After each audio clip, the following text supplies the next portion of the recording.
अस्सलाम वालेकुम everyone, welcome back to my YouTube channel. और हाँ भाई, आज मैं जिस फ़ोन का रिव्यू करने वाला हूँ बेसिकली वो यार काफ़ी ज़्यादा कमाल का फ़ोन होने वाला है।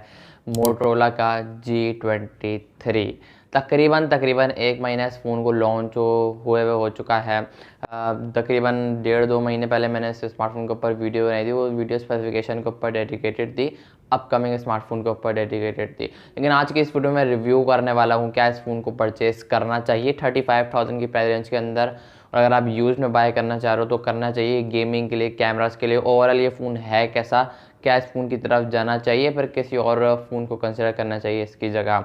तो देखो इस वीडियो के एंड तक। आई थिंक सो कि एक और फ़ोन आता है, मैं इसकी जगह आपको वो भी रिकमेंड करूँगा। मोटरोला का ही फ़ोन है। तो बस आप लोगों ने वीडियो को लाइक करके चैनल को लाजमी सब्सक्राइब करना है, क्योंकि आप लोग सब्सक्राइब नहीं करते और इंस्टाग्राम पर भी फॉलो कर दिया करो। हम बढ़ते हैं डायरेक्ट वीडियो की तरफ और मैं आपको बताता हूँ ये स्मार्टफोन कैसा है और इसकी तरफ जाना चाहिए या नहीं। देखो भाई, इस स्मार्टफोन को मोटरोला के G23 को लॉन्च हुए तकरीबन एक महीना पूरा हो चुका है, और जब मैं वीडियो डालूंगा पूरा महीना हो चुका होगा।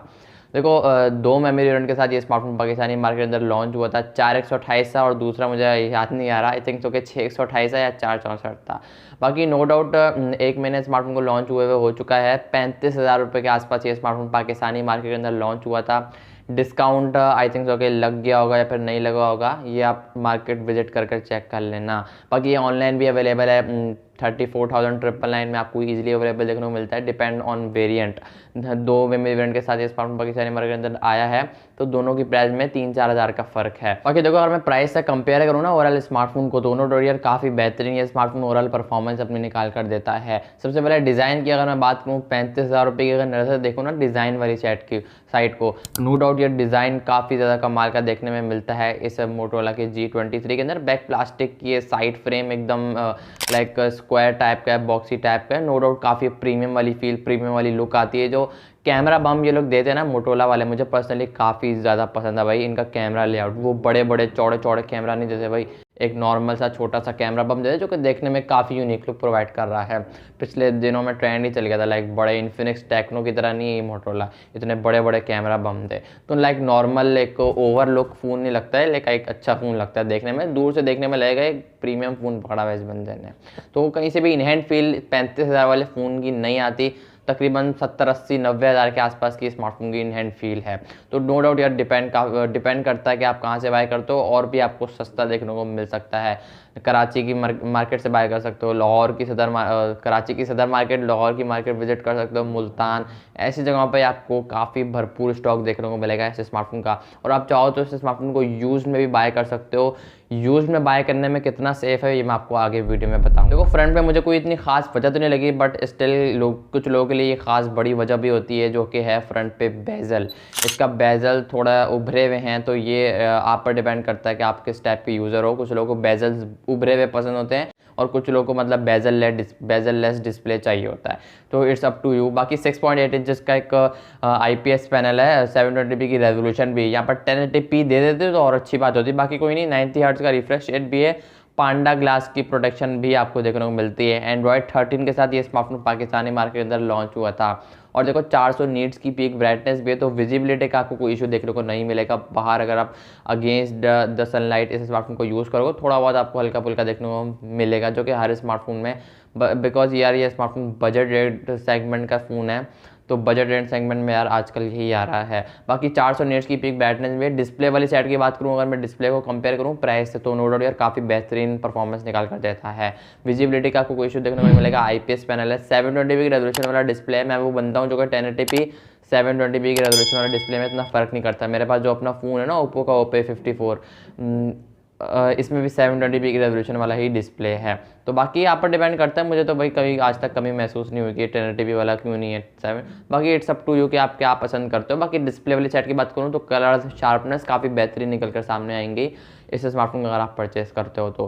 बाकी मेरी तरफ से डिस्प्ले वाली साइड की बात करूँ तो एक अच्छा फ़ोन है। डिज़ाइन वाली साइड की तरफ से भी एक अच्छा फ़ोन है अगर 35,000 की नज़र से देखो तो। हार्डवेयर वाली साइड की बात करूँ, परफॉर्मेंस वाली साइड की बात करूँ तो PUBG में ये स्मार्टफोन आपको I think 40 FPS gyro hardware base specially gaming के लिए नहीं है, बट स्टिल यहाँ पर MediaTek Helio G85 का प्रोसेसर चिपसेट लगाया हुआ है, जो कि आपको परफॉर्मेंस में 40 FPS gyro hardware base, specially PUBG वाले लोग यार काफ़ी डिमांड करते हैं यार पबजी के बारे में बताओ। तो नो डाउट यार पबजी के लिए तो मैं इस स्मार्टफोन को रिकमेंड नहीं करूँगा। स्पेशली वो होते हैं ना लाइक जुनून चढ़ा हुआ था इनको गेमिंग का कि यार बस पबजी के लिए फ़ोन लेना है।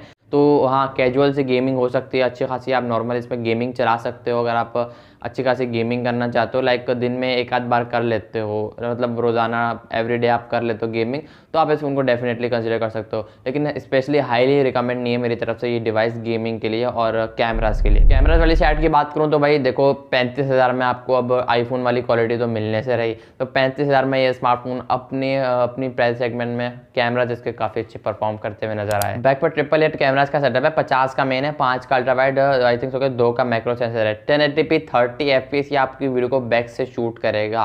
फ्रंट पे आपको पंच होल देखने को मिलेगी जिसमें 16 मेगापिक्सल की सेल्फी है और सेम फ्रंट से भी और बैक से ये शूट करता है 1080p 30 FPS। देखो अगेंस्ट द लाइट जो एक्सपोजर है वो काफ़ी अच्छे तरीके से कंट्रोल करता है। अब इन्फिनिक्स टेक्नो की तरह नहीं है कभी कम कर दिया कभी ज़्यादा कर दिया, हाँ थोड़ा बहुत हल्का फुल्का इधर उधर हो जाता है, बट स्टिल यार इसकी प्राइस जो देखो ना यार 35,000 में आजकल मिल ही क्या रहा है। बाकी कोई नहीं, मोटोरोला का फ़ोन है, एक अच्छा ब्रांड है मोटोरोला, तो आप इस फ़ोन की तरफ देख सकते हो अगर ओवरऑल में देखूँ। बाकी हाँ, अगर आप स्टेबलाइजेशन वाली वीडियो बनाना चाहते हो तो ये स्मार्टफोन आप लोगों के लिए है नहीं। एक नेक्स्ट लेवल की फोटोग्राफी करना चाह रहे हो तो भी ये स्मार्टफोन नहीं टिक पाएगा आप लोगों के लिए। ओवरऑल कंक्लूजन की बात करूँ तो ये स्मार्टफोन एक नॉर्मल यूज़ के लिए मेरे हिसाब से बेस्ट फ़ोन है, और अगर मैं होता ना तो मैं इस फ़ोन को ज़रूर से बाय करता। हाँ, इसकी जगह मैं एक और फ़ोन रिकमेंड करूँ, थोड़ा सा कॉस्टली है, मोटोरोला का G54, G84 भी लॉन्च होता है G23 के साथ, मैं रिकमेंड करूँगा G54। उसकी प्राइस भी इन दोनों से कम थी, G23 से कम थी, सॉरी ज़्यादा थी, और G84 से कम थी, तो परफॉर्मेंस में वो नेक्स्ट लेवल निकाल कर दे रहा था मोटोरोला का G54। बाकी कोई नहीं, आप इसको नॉर्मल यूज़ के लिए कंसिडर कर सकते हो। एक अच्छा बैटरी बैकअप, अच्छी परफॉर्मेंस आपको निकाल कर देगा। बाकी 5 mAh की बैटरी है, तो 18 वाट की फास्ट चार्जिंग आपको देखने को मिल जाती है, सॉरी 30 वाट की चार्जिंग आपको देखने को मिल जाती है। बाकी अच्छा फ़ोन है, जल्दी से जल्दी चार्ज भी हो जाएगा, तकरीबन 1.5 घंटे के अंदर अंदर या स्मार्टफोन फुल चार्ज हो जाएगा। अगर आपका एक नॉर्मल यूज़ है तो आप तकरीबन 2 दिन आराम से निकाल सकते हो। ये मेरा फ़ोन जो पड़ा है पीछे, इसमें 5 mAh की बैटरी है, 2 दिन आराम से निकल जाता है, जिससे ये वीडियो शूट हो रही है। बाकी बहुत अच्छा फ़ोन है, आप इस फ़ोन की तरफ देख सकते हो अगर तो आपका नॉर्मल यूज़ है, थोड़ा सा ज़्यादा है तो भी चल जाएगा ये स्मार्टफोन। लेकिन गेमिंग के लिए, पबजी परफॉर्मेंस के लिए अच्छी नेक्स्ट लेवल चाहिए, कैमरास के लिए अच्छा फ़ोन चाहिए, तो ये फ़ोन आप लोगों के लिए नहीं है। फिर आप किसी और फ़ोन की तरफ देख सकते हो, किट फ़ोन्स की तरफ देख सकते हो, फिर किसी और बॉक्स पैक फ़ोन अगर आपको चाहिए तो नीचे कमेंट कर देना, मैं वो उसके ऊपर भी वीडियो बनाऊँगा। बाकी देखो ओवरऑल अच्छा फ़ोन है, अच्छा डिज़ाइन है, इन हैंड फील इसकी काफ़ी बेहतरीन है। डिज़ाइन मुझे इसका पर्सनली काफ़ी ज़्यादा पसंद है, जो पीछे मोटोरोला की ब्रांडिंग देते हैं ना अपने हर फ़ोन में, तो ये नेक्स्ट लेवल देखने में लगती है। बाकी आई होप कि आपको आज की वीडियो पसंद आई होगी, आई होप कि आपको क्लियर हो गया होगा कि आपको इस स्मार्टफोन को बाय करना है या नहीं करना है।